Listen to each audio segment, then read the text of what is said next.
আসসালামু আলাইকুম বন্ধুরা, আমাদের তাফসিরুল কোরআন মাহফিলের মাঠের কাজ চলিতেছে দ্বিতীয় পর্বে। যারা যারা এখনও দূরে আছেন অতি দ্রুত চলে আসেন মাঠে কাজ করার জন্য, সওয়াবের উদ্দেশ্যে, কোরআনের মাহফিলের উদ্দেশ্যে। জীবনে তো অনেক কাজ করছেন, আল্লাহর খুশির জন্য, আল্লাহর খুশির জন্য, তাফসিরুল কোরআন মাহফিলের জন্য সবাই আসুন, হালকা একটু কাজ করে যান। জীবনে কাজ তো অনেকে করলেন, কোরআনের মাহফিলের মাঠের কাজ হালকা একটু করেন সওয়াবের উদ্দেশ্যে।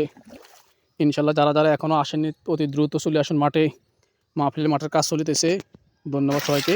আসসালামু আলাইকুম।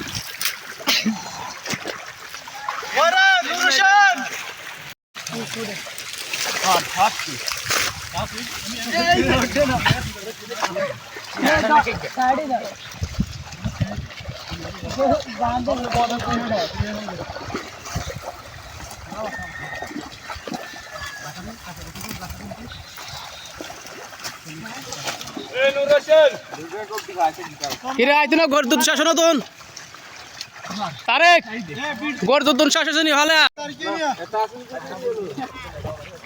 এই তারেকটা নিয়ে নামেন।